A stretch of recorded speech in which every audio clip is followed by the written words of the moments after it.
Agora eu vou falar um pouco sobre as constituições brasileiras. Promulgada no dia 5 de outubro de 1988, durante o governo do então presidente José Sarney, a Constituição em vigor, conhecida por Constituição Cidadã, é a sétima adotada no país e tem como um de seus fundamentos da maior liberdade do direito ao cidadão, reduzidos durante o regime militar, e manter o Estado como república presidencialista. As constituições anteriores são as de 1824, 1891, 1934, 1937, 1946 e 1967. Das sete constituições, quatro foram promulgadas por assembleias constituintes. Duas foram impostas por Dom Pedro I e a outra por Getúlio Vargas, e uma aprovada pelo Congresso, por exigência do regime militar. Na história das constituições brasileiras, há uma alternância entre regimes fechados e mais democráticos, com a respectiva repercussão na aprovação das cartas, ora impostas, ora aprovadas por assembleias constituintes. Abaixo, um resumo das medidas adotadas pelas constituições do país.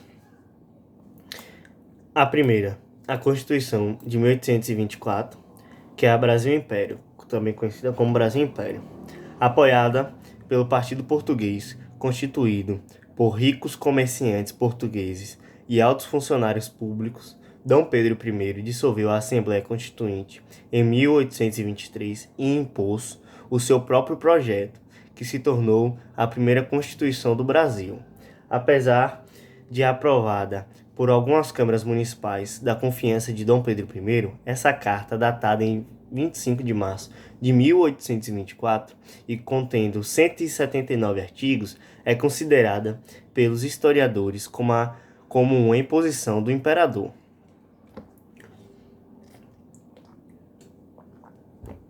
Entre as principais medidas dessa Constituição, destaca-se o fortalecimento do poder pessoal do imperador, com a criação do poder moderador, que estava acima dos poderes executivo, legislativo e judiciário.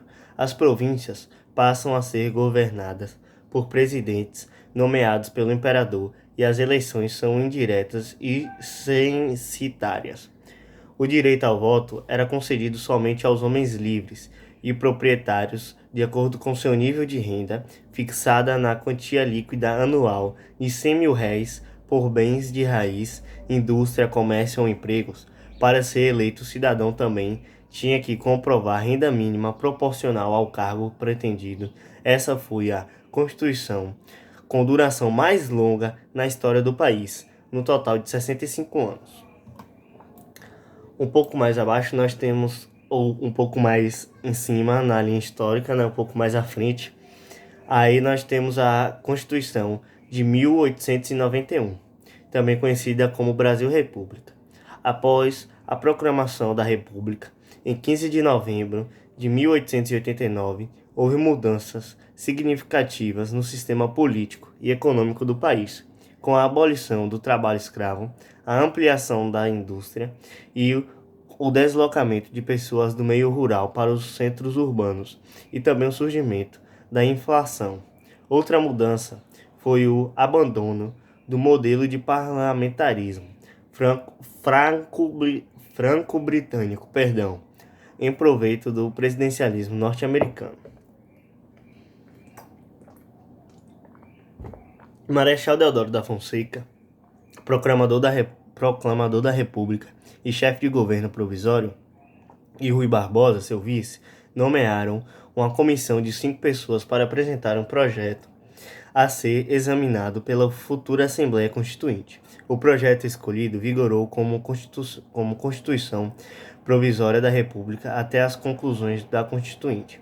As principais inovações dessa Constituição, datada de 24 de fevereiro de 1891, são instituição de forma federativa de Estado e da forma republicana de governo, estabelecimento de independência dos poderes executivo, legislativo e judiciário, criação do sufrágio com menos restrições, impedindo ainda o voto aos mendigos e analfabetos, separação entre a Igreja e o Estado, não sendo mais assegurada à religião católica o status da religião oficial, e instituição de habeas corpus, que é a garantia que concede sempre a alguém que estiver sofrendo ameaça, que estiver sofrendo ou ameaçado de sofrer violência ou coação ao seu direito de locomoção, ir e vir permanecer por ilegalidade ou abuso de poder.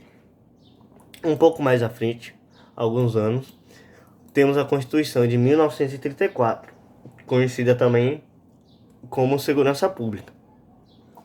O presídio, o presidido por Getúlio Vargas, novamente. O país realiza nova Assembleia Constituinte, instalada em novembro de 1933. A Constituição de 16 de julho de 1934 traz a marca getulista das diretrizes sociais e adota as seguintes medidas: maior poder ao governo federal, voto obrigatório e secreto a partir dos 18 anos, com direitos de voto às mulheres, mas mantendo proibição de voto aos mendigos e analfabetos, criação da Justiça Eleitoral e da Justiça do Trabalho, criação das leis trabalhistas instituindo jornada de trabalho de 8 horas diárias, repouso semanal de férias remuneradas e mandato de segurança e ação popular. Essa Constituição sofreu 3 emendas em dezembro de 1935, destinadas a reforçar a segurança do Estado e as atribuições do Poder Executivo, para coibir, segundo o texto, movimento subversivo das constituições políticas e sociais. Um pouco mais à frente, em 1937, temos a Constituição conhecida como o Estado Novo.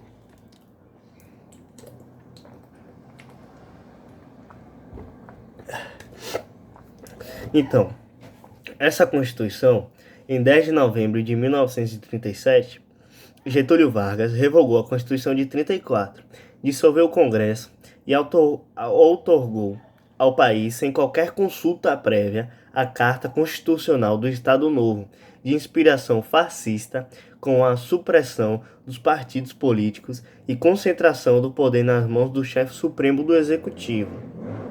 Essa carta é datada de 10 de novembro de 1937.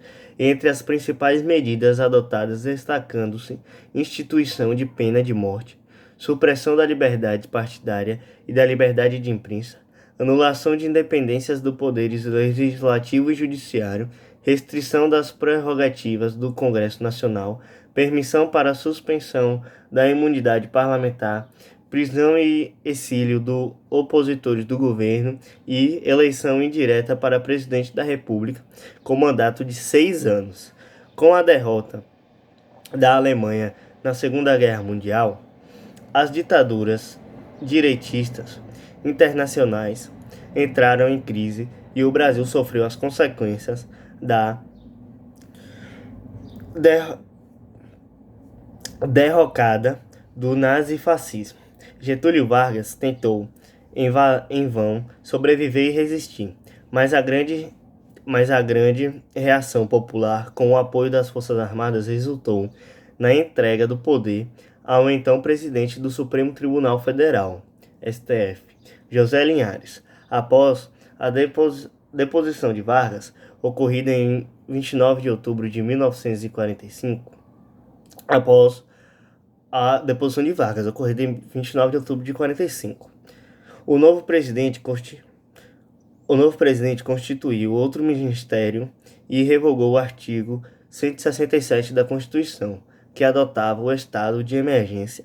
Acabou também com o Tribunal de Segurança Constitucional. Ao fim de 1945, as eleições realizadas para a presidência da República deram vitória ao general Eurico Gaspar Dutra,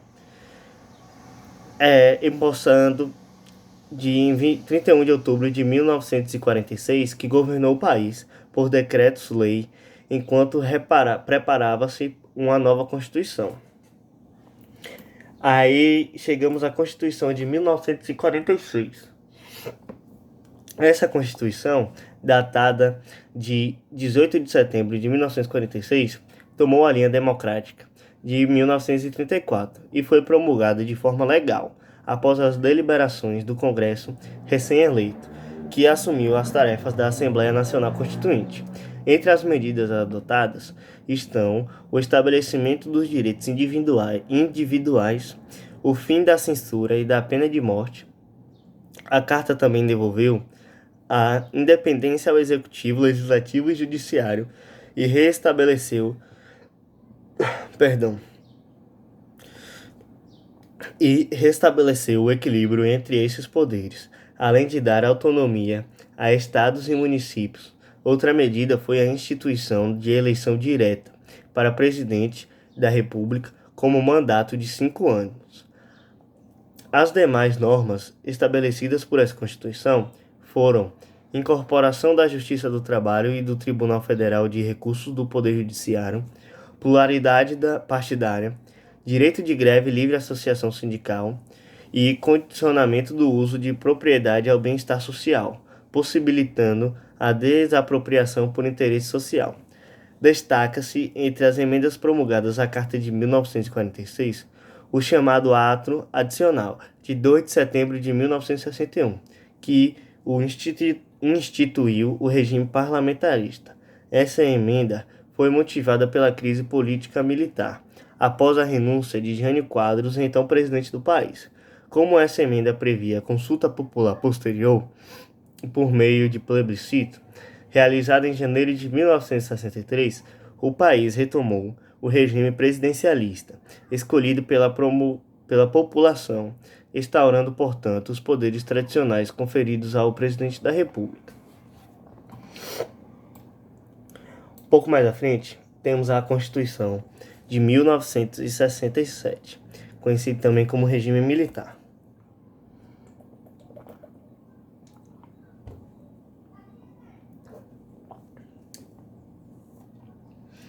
O contexto predominante nessa época era o autoritarismo e a política chamada de segurança nacional, que visava combater inimigos internos ao regime, rotulados de subversivos.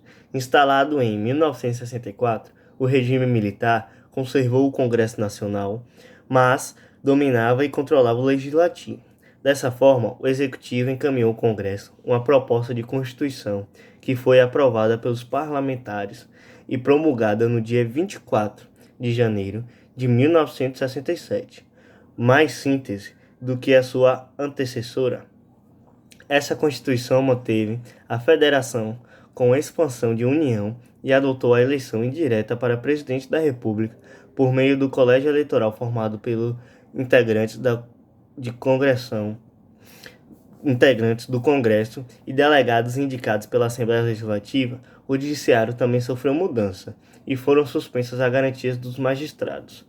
Essa Constituição foi emendada por sucessiva expedição de atos institucionais, ALS, que serviram de mecanismo de legitimação e legalização das ações políticas dos militares, dando a eles poderes extraconstitucionais. De 1964 a 1969.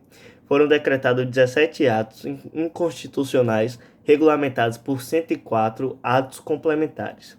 Um deles, o AI-5, de 13 de dezembro de 1968, foi um instrumento que deu ao regime poderes absolutos e cuja primeira consequência foi o fechamento do Congresso Nacional por quase um ano e o recesso dos mandatos de senadores, deputados e vereadores, que passaram a receber somente a parte fixa de seus subsídios. Entre outra medida, o AI-5 destacam-se suspensão de qualquer reunião de cunho político, censurado aos meios de comunicação, entendendo-se à música, ao teatro e ao cinema, suspensão de habeas corpus para chamados crimes políticos, decretação de estado de sítio pelo presidente da República em qualquer dos casos previstos da Constituição e autorização para intervenção em estados e municípios. Logo mais à frente, temos a Constituição de 1988, conhecida também como a Constituição Cidadã, que é a Constituição atual em que vivemos. E em 27 de novembro de 1985, por meio de emenda constitucional 26, foi convocada a Assembleia Nacional Constituinte, com a finalidade de elaborar novo texto constitucional para expressar a realidade social pela qual passava o país, que vivia um processo de redemocratização após o término do regime militar. Datada de 5 de outubro de 1988, a Constituição inaugurou um novo arcabouço jurídico institucional no país, com a ampliação das liberdades civis e os direitos e garantias individuais. A nova Carta consagrou cláusulas transformadoras com o objetivo de alterar relações econômicas, políticas e sociais, concedendo direitos de voto aos analfabetos e aos jovens de 16 a 17 anos. Estabeleceu também novos direitos trabalhistas, como redução da jornada semanal de 48 para 44 horas, seguro-desemprego e férias remuneradas acrescidas de 1/3 do salário. Outras medidas